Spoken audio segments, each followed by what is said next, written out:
GeM TV நேயர்கள் அனைவருக்கும் வணக்கம்.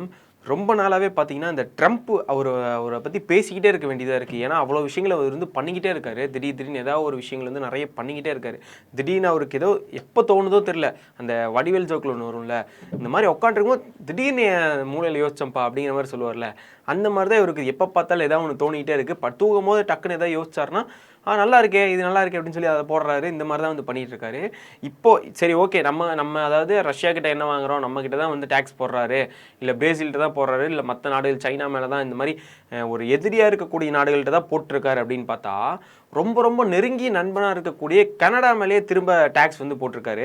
ஆல்ரெடி பார்த்தீங்கன்னா ஒரு 35% டாக்ஸ் இருக்குது கனடா மேல. ஆனா இருந்தாலும் மேலும் ஒரு 10% டாக்ஸ் வந்து அதிகமா போட்டிருக்காரு. சரி, இவரு காரணம் எல்லாம் போட்டிருக்க மாட்டார்ல, ஏதோ ஒரு காரணம் இருக்கும்ல, சின்னதா ஏதோ ஒரு காரணம் இருக்கும்ல. அந்த காரணம் தான் கேட்கும்போதே ஒரு மாரி சிரிப்பா இருக்கு, ஒரு ஹைலைட்டா இருக்குது.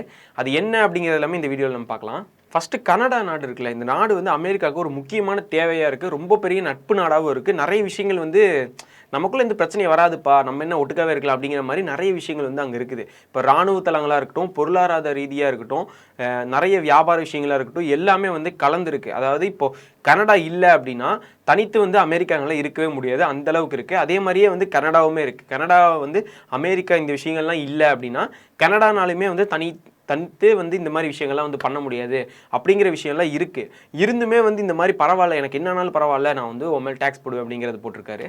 இப்போ வந்து அமெரிக்காவுக்கு வந்து கனடா எந்த அளவுக்கு ரொம்ப முக்கியம் அப்படின்னு பார்த்தீங்கன்னா, ஆட்டோமொபைல் உதிரி பாகங்கள்லாம் இருக்குல்ல, ஸோ இது எல்லாமே வந்து அமெரிக்காவுக்கு வந்து ஜஸ்ட் இன் டைம் அப்படிங்கிற ஒரு நிறுவனம் வந்து இருக்குது. அவங்க மூலியமாக தான் அவங்க தான் வந்து இந்த உதிரி பாகங்கள் எல்லாமே வந்து அவங்க நாட்டுக்கு கொண்டு போய் தயாரிக்கிறாங்க. இப்போ நீங்கள் வந்து காராக இருக்கட்டும், இல்லை காரோட இன்ஜினாக இருக்கட்டும், இது எல்லா வேலைகளையுமே வந்து இப்போ நீங்கள் இது வந்து ஒரு ரெடி பண்ணணும், இல்லை இதோட உதிரி பாகங்கள்லாம் இருக்கும், அதை எல்லாமே அசம்பிள் பண்ணுறது மட்டும்தான் அமெரிக்காவில். மற்றது எல்லாமே வர்றது எல்லாமே வந்து எங்கேருந்து அப்படின்னு பார்த்தீங்கன்னா கனடாலேருந்து தான் வருது. அங்கேயே அமெரிக்காவில் இருக்கக்கூடிய நிறைய நிறுவனங்கள் கூட இப்போ ஒரு சில நிறுவனங்கள்லாம் வந்து இந்த மாதிரி பண்ணுறாங்க. மீதி இருக்கக்கூடிய நிறுவனங்கள்லாம் என்ன பண்ணுறாங்க அப்படின்னு பார்த்தீங்கன்னா, உதிரி பாகங்களை இங்கிருந்து கனடாவுக்கு அனுப்பி அங்கே அசம்பிள் செஞ்சு திரும்ப இவங்க எடுத்துக்கிறாங்க. அதாவது என்னதான் இது இந்த ஆட்டோமொபைல்ஸ் சார்ந்து இருக்கக்கூடிய அந்த இன்ஜின்லேருந்து காருடைய மற்ற எல்லா உதிரி பாகங்கள் வரையும் எல்லாமே வந்து கனடாலேருந்து தான் வந்து வந்துட்டு இருக்கு. அதே மாதிரி நிறைய பொருளாதார ரீதியாகவும் இது ஏதாவது ஒன்று தடைப்பட்டுச்சுன்னா கண்டிப்பாக மிகப்பெரிய அடி விழுகிறதுக்கான வாய்ப்புகளும் இருக்குது. ஆல்ரெடி சைனாவில் பார்த்தீங்கன்னா அந்த ரேர் எர்த் மெட்டீரியல்ஸ் அந்த மாதிரி விஷயங்கள்லாம் வந்து வந்துட்டுருக்கு. நிறைய சைனாலேருந்து பொருட்கள் வாங்கக்கூடிய அமெரிக்காவே பரவாயில்ல, எங்களுக்கு அந்த பொருள் வரலைனாலும் பரவாயில்ல, நான் உன் மேலே டேக்ஸ் போடுவேன்டா அப்படின்னு சொல்லி சைனா மேலே போட்டிருக்காங்க. இப்போ அதே மாதிரி ரொம்ப நட்பு நாடாக இருக்கக்கூடிய கனடா மேலேயும் நான் வந்து டேக்ஸ் போடுவேன், நீ இப்படி பண்ணிட்டே நான் வந்து டேக்ஸ் போடுவேன் அப்படிங்கிற மாதிரி வந்து சொல்லியிருக்காரு. அப்படி என்ன தான் பண்ணியிருக்காரு அப்படிங்கிறத வந்து நம்ம கீழே வந்து பார்க்கலாம். அதுக்கு முன்னாடி வந்து இந்த கார் பாகங்கள்லாம் இருக்குல்ல, இந்த உதிரி பாகங்கள்லாம் இருக்குல்ல, இது எல்லாமே வந்து உதிரி பாகங்கள் வந்து இங்கிருந்து அமெரிக்காவுக்கு போய் அங்கே அவங்க செஞ்சு தான் அசம்பிள் மட்டும் தான் அங்கே பண்ணுறாங்க அப்படின்னு சொல்லியிருந்தேன் இல்லையா. ஸோ இந்த மாதிரி பண்ணுற விஷயங்கள் மட்டும் இல்லாமல் ராணுவ ரீதியாக இருக்கட்டும், இல்லை வேறு ஏதாவது இந்த ராணுவ தளத்தில் யூஸ் பண்ணக்கூடிய எக்யூப்மெண்ட்ஸாக இருக்கட்டும், அவங்க இந்த கன்ஸ் இந்த மாதிரி விஷயங்கள் எல்லாமே வந்து கனடாலேருந்தும் அமெரிக்காவுக்கு வந்து அங்கே வந்து உருவாக்கிட்டு இருக்காங்க. ஸோ இது எப்படின்னா ரெண்டு பேருமே ஒரு பார்ட்னர்ஷிப் மாதிரி தான் வந்து ஒர்க் பண்ணிருக்காங்க. இவருக்கு எதாவது அடிபட்டுச்சுன்னா இங்கே இதாகும், இங்கே எதாவது அடிபட்டுச்சுன்னா இங்கே இதாகும் அப்படின்னு இருக்குது. ஸோ இந்த வரி போடுற பிரச்சனைனால இந்த ஆட்டோமொபைலில் ஏதாவது ஒரு சின்னதாக கொஞ்சம் தாமதமானா கூட அந்த ஆட்டோமொபைல் பற்றின அந்த பொருளாதார ரீதியாக இருக்கக்கூடிய எல்லாமே வந்து ரொம்பவே சரிவு ஏற்பட்டுரும் அமெரிக்காவில். இப்போ கனடாவில் பார்த்தீங்கன்னா ஒன்டேரியோ அப்படிங்கிற ஒரு ஏரியா ஒன்று இருக்குது. அங்கே வந்து ஒரு ஆட் ஒன்று ரிலீஸ் ஆகுது. அந்த ஆட் என்ன பேசியிருக்காங்க, என்னெல்லாம் பண்ணியிருக்காங்க அப்படின்னு பார்த்தீங்கன்னா, அமெரிக்காவோடைய முன்னாள் அதிபர் இருப்பார்ல ரொனால்ட் ரீகன், அவர் வந்து சில வரிகளை பற்றி சில விஷயங்கள்லாம் வந்து பேசியிருக்காரு. அதாவது என்னென்னா, வரியை வாங்கிட்டு இருக்கோம், சரி வரியை வாங்குகிறோம், இந்த மாதிரிலாம் ஆகும்போது நமக்கே அது ஆபத்தாக முடியறதுக்கான வாய்ப்புகள் அதிகமாக இருக்குது அப்படிங்கிற மாதிரி சில வழிகள்லாம் வந்து இப்போது ட்ரம்ப் பண்ணிட்டு இருக்கிற விஷயங்களுக்கு அப்படியே ஆப்போசிட்டாக இருக்கிற மாதிரி நிறைய விஷயங்கள் வந்து அவர் பேசியிருக்காரு.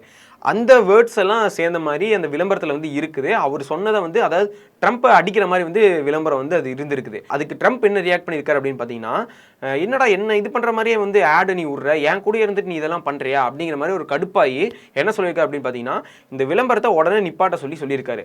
ஆனால் இதை வந்து கனடாவில் வந்து அந்தளவுக்கு எதுவும் கண்டுக்கல, யாருமே கண்டுக்கல. இந்த விளம்பரம் வந்து அப்படி வந்துட்டே தான் இருந்திருக்கு, இந்த ஆடு வந்து போட்டே தான் இருந்திருக்காங்க. இதில் கடுப்பான ட்ரம்ப் என்ன பண்ணியிருக்காரு அப்படின்னு பார்த்தீங்கன்னா, ஆல்ரெடி உங்களுக்கு 35% வந்து டேக்ஸ் இருக்குது, இருந்தாலும் பரவாயில்ல, நான் உன் மேலே டேக்ஸ் ஒரு 10% போடுவேன்டா, நீ என் க்ளோஸ் ஃப்ரெண்டாக இருந்தாலும் பரவாயில்லடா, நான் வந்து போடுவேன், நீ என்னையவே வந்து திருப்பி வந்து பேசுறியா, நான் பண்ணுறது வந்து நானே நிறைய டேக்ஸ் அது இதுன்னு ஏதாவது ரூல்ஸ் போட்டு எப்படியாவது அடுத்த வருஷம் ஆட்சியை பிடிச்சிட முடியாதா அப்படிங்கிற மாதிரி நான் யோசிச்சுட்டு இருந்தா, நீ எனக்கு மேலே இது பண்ணுறியா அப்படிங்கிற மாதிரி யோசிச்சு நான் போடுவேன்டா ஓ மேலே டேக்ஸ் அப்படின்னு சொல்லி 10% வந்து போட்டிருக்காரு. ட்ரம்ப் வந்து எந்த நேரத்தில் எப்படி யோசிப்பாரு அப்படிங்கிறது வந்து யாருக்குமே தெரியாமல் இருக்கும். ஏன்னா இதனால வந்து இவர் ஒரு விளையாட்டுத்தனமாக நம்ம இவரை வந்து பேசினாலுமே அங்கே இருக்கக்கூடிய மக்களுக்குமே சரி, இல்லை அங்கே உள்ளே இருக்கக்கூடிய எல்லாத்துக்குமே வந்து ஒரு மிகப்பெரிய ஆபத்துன்னு உருவாயிட்டு இருக்கு அப்படின்னு வந்து சொல்லலாம். அவருக்கு அங்கே அந்த அமெரிக்கா நாட்டுக்கு மட்டும்தான் இருக்குது அப்படின்னு கேட்டிங்கன்னா அப்படி மட்டும் இல்லை. அவர் யார் கூடலாம் இந்த மாதிரி பகச்சிக்கிட்டு என்னெல்லாம் பண்ணுறாரோ அங்கே இருக்கிற எல்லா நாடுகளுக்குமே தான் வந்து பிரச்சனை ஆகிட்டு இருக்கு. நம்மளாக இருக்கட்டும், சைனாவாக இருக்கட்டும், ரஷ்யாவாக இருக்கட்டும், பிரேசிலாக இருக்கட்டும், இப்போ கனடாவாக இருக்கட்டும், எல்லா நாடுகளுக்குமே வந்து நார்மலாக நடந்துட்டு இருக்க ஒரு நிம்மதியாக ஒரு வியாபாரம் ஒன்று நடந்துட்டு இருக்கு. இப்போ திடீர்னு இவர் இதை டேக்ஸ் போடுறது, இல்லை இதை நான் வாங்க மாட்டேன் அப்படி இப்படின்னு ஏதாவது ஒன்று சொல்கிறதுனால அங்கே இருக்கிற வியாபாரங்கள் வந்து பாதிக்க ஆரம்பிக்கும். ஒரு வியாபாரம் ஒன்று பாதிக்க ஆரம்பித்தாலே விலையேற்றம் அதிகமாகவும் உள்ள நாட்டுக்குள்ளே நிறைய பிரச்சனைகள் உருவாக சான்ஸ் அதிகமாக இருக்குது. ஸோ அந்த மாதிரி தான் நம்ம நாட்டுகளுமே உருவாகிறதுக்கு அதிகமாக இருக்குது. ப்ரீவியஸ் வீடியோஸ்லேயும் நம்ம அதை பற்றி பேசியிருப்போம். என்னென்ன ஆகப்போகுது, இதனால் வந்து ஜென்சி பிரச்சனை போராட்டம் நடக்கிறதுக்கான வாய்ப்புகள் இருக்குது. இந்த மாதிரிலாம் பிரச்சனைகள் நிறைய இருக்குது. ஸோ இவர் வந்து இப்போ கடைசியாக இந்த 10 மாதத்தில் வந்து என்னென்ன பண்ணியிருக்காரு அப்படின்னு பார்த்தாலே வந்து ஒரு மாதிரி என்னடா இவ்வளோ பண்ணி வச்சிருக்காரு அப்படிங்கிற மாதிரி தான் இருக்குது. ஸோ இதை பற்றி நீங்கள் என்ன நினைக்கிறீங்க அப்படிங்கிறது எல்லாமே கீழே வந்து கமெண்ட்ஸில் சொல்லுங்கள்.